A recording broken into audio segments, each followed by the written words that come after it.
Nina's story doesn't begin on a normal night, it begins with a voice. Don't turn your neck. She was sitting on her room's balcony, working on an illustration. A strange rustling sound from behind the trees made her stop, rustling, and then, complete silence. And then a notification popped up on her phone, unknown sender. Don't turn around. He's standing at the tree line. She jerked her neck around. He was standing there, a man, with no face. No, he wasn't wearing some scary mask. He had no face at all, just a flat, glowing, white skin surface, as if his identity had been stolen. He pointed toward Nina, but his fingers were charred, as if someone had turned them to ash in a fire. Nina screamed, but the sound got stuck in her throat. When she looked again, he was gone. The next morning, Nina asked her neighbor Mrs. Delaney, "Did you see someone last night?" Delaney's face turned pale. She nearly shut the door and only said, "The one who lives in Willow Woods. Never let him know you saw him, he'll swallow your identity too." And then she said, "Your mother, she was last seen looking at him." Nina's heart nearly stopped. Her mother's death had been called a car accident. But for the first time, cracks of suspicion began to show. She went to the same place, the edge of Willow Woods, where the faceless man had stood the previous night. She saw something shining beneath the ground, an old, dusty diary. In the pages was a name, Dr. Silas Greaves, a psychiatrist who, years ago, ran a treatment center near these woods with his patients. Nina's eyes froze on one line in the diary, greater than, when they lose their faces, they forget who they are, but they remember pain. And along with it, a patient file, patient number 11 Declan Maris. Compulsive hallucinations, violent fits, facial self-mutilation, project, soul cleanse failure.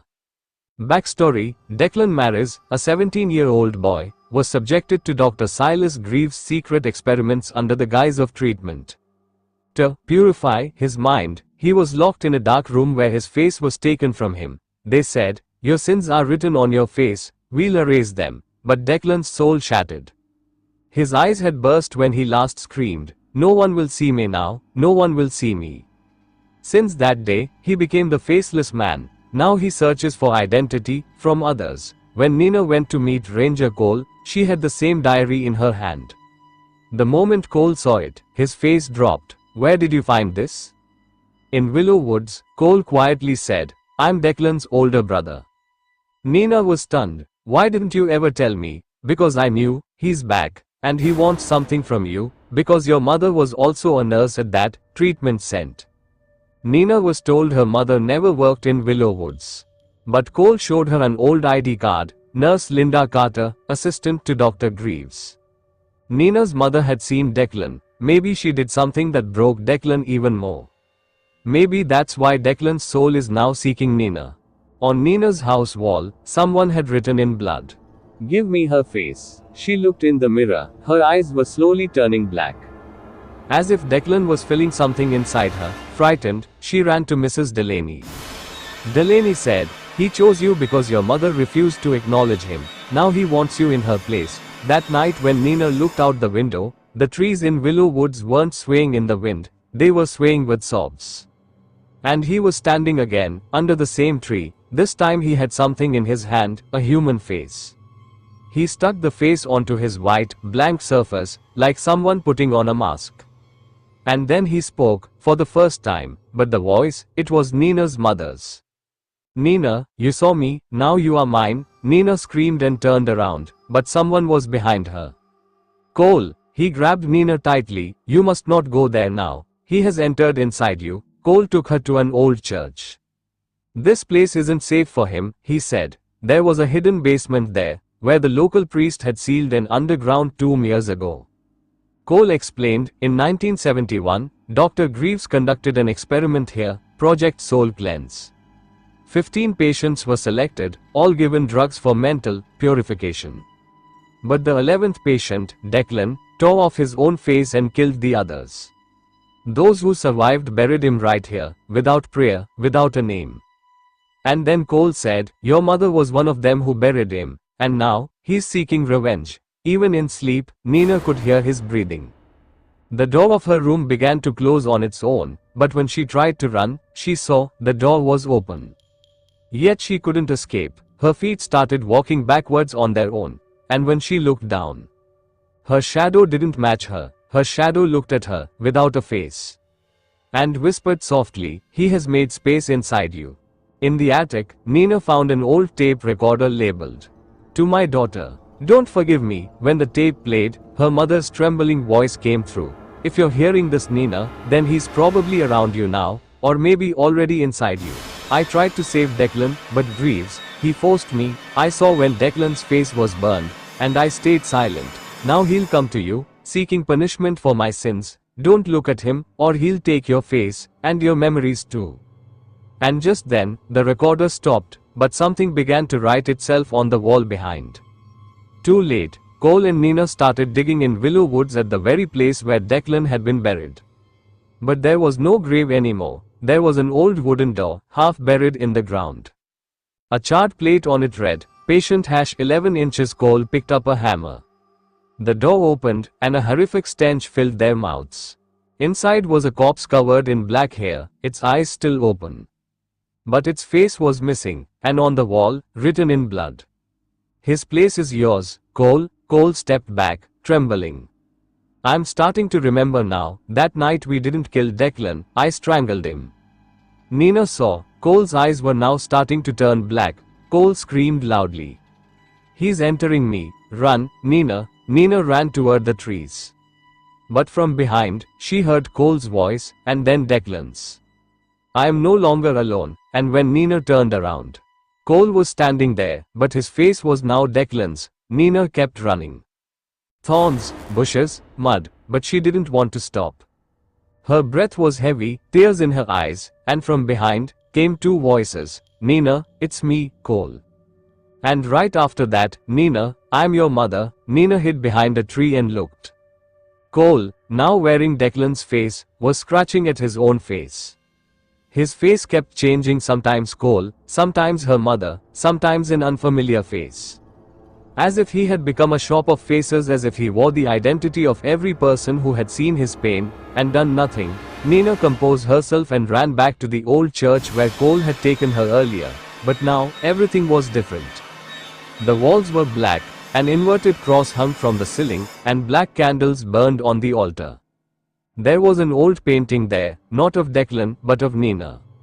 But the painting had no face, and beneath it was written, "The new vessel." Then came a dragging sound, "Mrs. Delaney." But her movement was no longer human. She slithered toward Nina across the floor, one eye bulging out, part of her face charred. "You can't escape, child, he's already entered you," Nina said, trembling. "Why?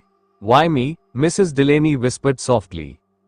"Because you're the firstborn of the nurse who let him die, and now, he wants you to become his new mother." Nina tried to flee, but the church door shut on its own. Declan was standing at the altar, his face no longer human. He looked like a sacrificial creature. Steam was rising from his body, and instead of eyes, there were only smoky hollows. He said, "They made me forget who I was. Now I wear faces like clothes, but yours is mine now." Nina looked. There was a black mirror on the altar. It didn't show her reflection. Instead, Declan was standing in her face, smiling back. Nina now understood that to end Declan, she couldn't just run. She had to stop his rebirth. She headed once more toward Willow Woods. This time, guided by her mother's old memories. Under a dead, withered tree she found the spot where her mother had been secretly buried, because her death wasn't natural. According to Cole, Declan hadn't killed her. She had taken her own life, out of fear of Declan. And beneath that soil, Nina found a photo of Declan, her mother, and Dr. Greaves together. In front of an old asylum, one question echoed in Nina's heart. Did my mother love Declan? That night Nina had another dream. She was in the hallway of an old asylum. Declan sat before her. Not a ghost, not a spirit, just a boy drowned in pain. He softly said, "Your mother was the only one who saw me as human. But when Greaves burned me, she did nothing. I had already started seeing her as a mother, and she burned me." Ash, not blood, flowed from his eyes. "Now I am no longer just a name, I'm a hunger. I don't survive on faces, I seek the love I never received." Nina made her decision. Before killing Declan, she had to give him peace. She returned to the church. Declan was waiting at the altar, now with a fresh face. Nina softly said, "Declan, my mother wasn't the cause of your death. The one truly guilty was the one who mocked your pain." "Dr. Greaves," Declan screamed, and the entire church shook. Statues fell, candles burst, and the walls caught fire. But Nina wasn't afraid. She reached her hand toward Declan. "If you want a mother, I am here, but if you want a face, I won't give it to you." Declan paused, his soul began to tremble, and then, he bowed. The ashes of the church hadn't even cooled when Nina began to feel strange changes inside her body. The veins in her hands were turning black, as if something had been filled inside her. Her face appeared blurry in the mirror, as if she was slowly losing her identity. Suddenly, a call came from an old number on her phone. Unknown, with trembling hands, she answered, and on the other side came the same sobbing voice. "Don't give me your face, just forgive me." Nina had made up her mind. Declan Maris didn't need a grave, he needed release from an incomplete truth. Nina had to find the place where the experiments on Declan had been carried out. Greaves Asylum, now a ruin, a building buried deep in the forest that no one ever tried to find. From Cole's old files, she found a map, and she went alone to that place. Inside the building, bloody handprints still stained the walls. And from every room came a voice. "Patient 11, Declan, subject unstable." On the walls hung photo frames of Declan. In each frame, his face was a little more erased. As if with each experiment, a layer of his face had been peeled away. In the asylum's basement, there was an iron door. It read, "Subject isolation, level red." Inside was a small room. Iron spikes lined the walls, and in the center of the room, a metal chair. Lines were scratched into the walls with nails, a count, from 1 to 497. Each line was one lonely night of Declan. A solitude, a burning, a scream, and under the final line, one sentence was written. "Today, my mother didn't come to see me." In the asylum records, Nina found a file. Nurse Linda Carter's confession, a witness to Declan's experiments. The moment the video played, her mother's face appeared. Red eyes, a face full of guilt, and in her hands, the same diary. "I was told to kill Declan. But I couldn't. I watched him slowly die in isolation. And when he cried out for me, calling me mother, I ran away. My fear made him a monster. And maybe now my daughter will become the same, if she doesn't stop him." Tears filled Nina's eyes, but her heart no longer held fear now. It held only a single purpose. Nina placed Declan's charred bones on the same asylum chair. And placed her mother's diary atop them. She lit candles and formed a protective circle using the church's ashes. But as she began to chant, the winds in the forest started to freeze, and Declan returned. He was no longer human. He was a shadow, a smoky human-shaped figure, whose breath left cracks in the ground. He screamed, "I don't want peace, I want a face." Nina stood tall and replied, "If you want a face, then take one, but with it, your pain must go too." She stepped toward Declan and placed her mother's diary in his hands. Declan opened the diary. And for the first time, his face began to form, as if the pain was melting and turning into flesh. His eyes formed, lips appeared, but tears began to fall. The evil spirit who had been hungry for faces for years now became a boy, broken but human. With a trembling voice, he said, "Can I go now, mother?" Nina replied, "Yes, Declan, now you are free." As the first rays of morning sunlight pierced through the trees, a sense of calm filled the air of Willow Woods for the first time. Nina returned home, exhausted, but lighter inside. She looked in the mirror, her face clear, but tears still in her eyes. She opened a drawer, and found one final thing, a sketch of Declan's face, drawn by her own hand. Beneath it was written, "Thanks for seeing me."